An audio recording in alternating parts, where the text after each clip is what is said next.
morning, everyone, or good afternoon, or good evening, wherever it is in your part of the world when you're listening to this and watching it.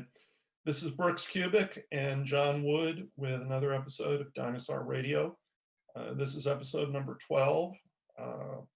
We did 10 in 2021, and in 2022, we're on our second one. So anyhow, we're doing this, recording this in mid-January. And one of the things that we both have been noticing is that there have been a lot of older trainees who have followed our material for many, many years, many of whom we've known for a long time. I've known a lot of these guys since I wrote and published Dinosaur Training way back in 1996. And one of the things that's very common is, particularly around this time of year, older trainees try some new piece of training equipment, something they've not done before, or perhaps they had used a long time ago, but for whatever reason they stopped using it and now they're using it again.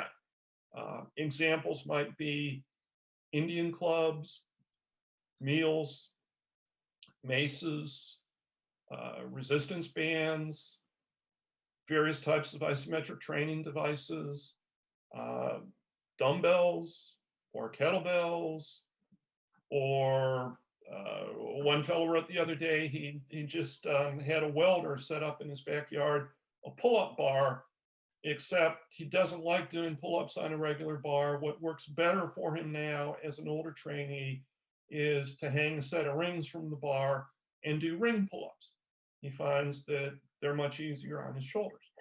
So been getting a lot of that. And John, I thought we could briefly just talk back and forth about the pros and cons of getting into some new type of equipment or a new type of training, working new stuff into your program, stuff that's new and different as an older trainee. So first question for you, having laid the groundwork, set the table, so to speak, with that background, do you think that's a good idea, bad idea? What are your thoughts? I think that you have to bake in that type of variety into your program. Otherwise, you're going to go crazy. You're going to come across ideas, some good on the internet. You got to be judicious with that, surfing the internet for ideas, but at the same time, there are good things out there. Or maybe you see something that maybe is not great on its own, but you take it in a certain direction that is more practical or useful for what you're doing. Either way, it's something new in your training. And I think it makes sense to try it out. For me, the rule of thumb is about 80% of my workouts are the same from workout to workout. And the other 20% is me trying different things, different rep ranges, different exercises, different variations.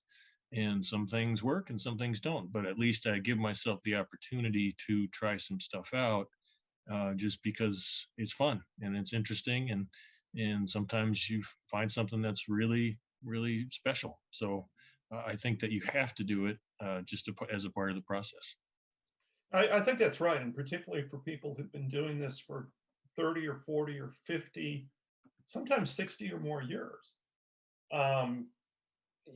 That's a whole lot of training, a whole lot of workouts, a whole lot of repetition of the same basic exercises on the same basic equipment performed in, relatively similar workouts. And it does help keep things fresh and interesting, fun and exciting to work some new things into the mix. One point, though, that's important, even if you've been training for 50 years, if you do something that you've not done before, it's a new exercise. And it's going to be hitting, your muscles, your bones, your joints, your connective tissue in ways that they've not been hit before. It's just inevitable. I mean, that's the fun of new equipment, the good, the beauty of new equipment, but it's also something you have to remember. And so remember, when you start using something for the first time, even if you've been training for 20 years or more, with that piece of equipment, you're a beginner. Mhm. So start easily, work into it, get the feel, make sure you're doing everything right. Indian clubs, for example, learn the basic Indian club swings and then go on to the more difficult Indian club swings and do it with 1 pound clubs instead of with 3 pound clubs. And then you progressively work up to more complicated swings and perhaps heavier clubs, but you start really simple. And it's the same with any piece of equipment that you're trying. Grippers, for example, grip equipment. There are tons of different pieces of grip equipment. They're fascinating, but they're all different. And you need to take that into account when you get them and start using them for the first time.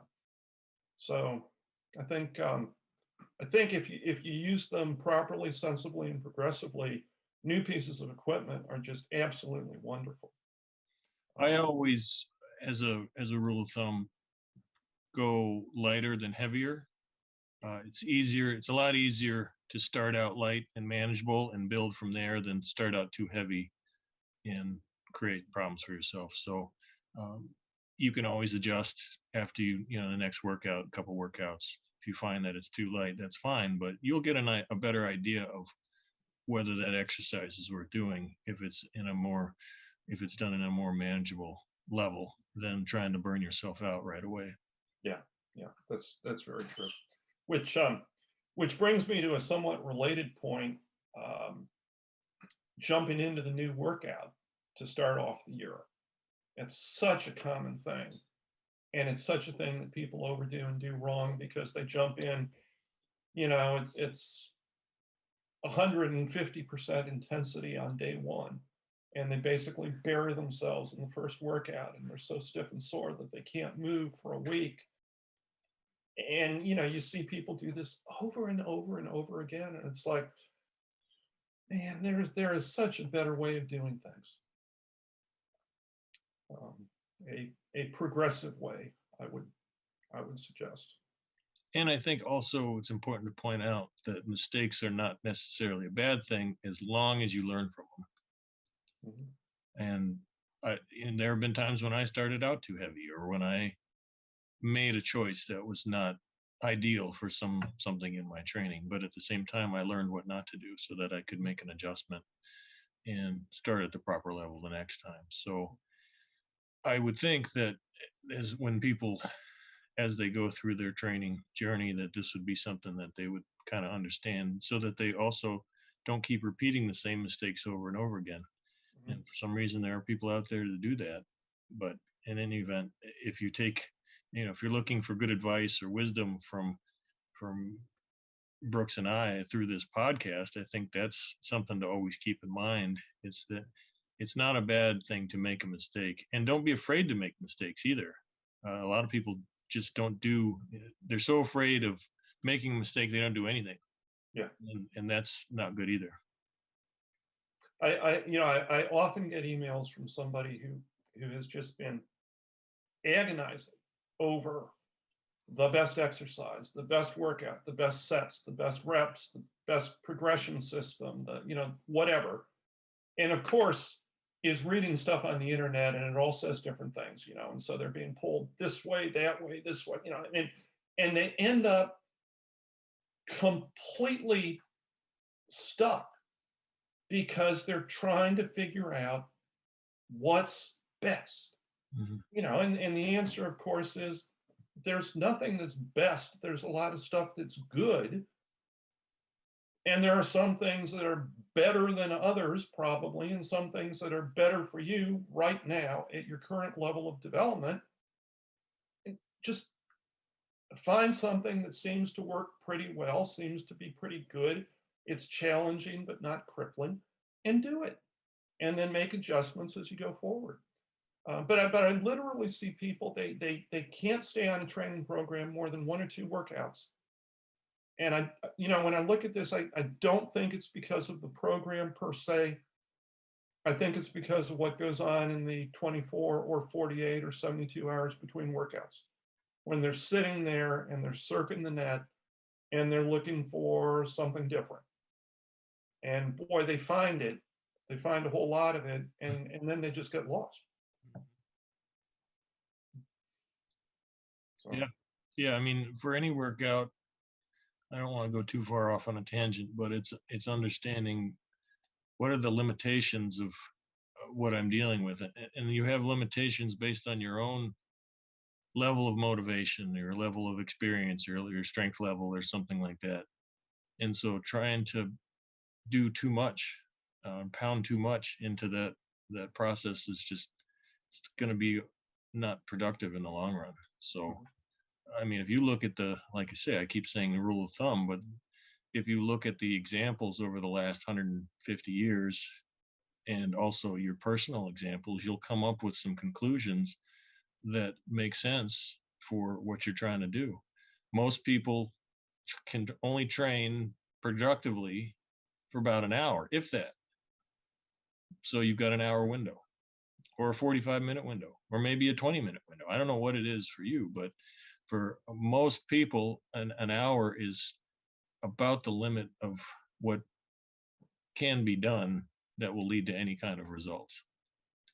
So there's an idea. If your training program takes 2.5 hours, well, there's a clue that maybe it's not worth your time.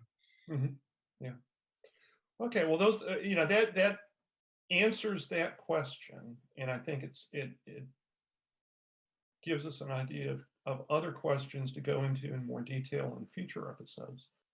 But I think we've probably wrapped up the basic question here. That basic question being old dinos and new tricks, so to speak, new equipment, new ways of doing things.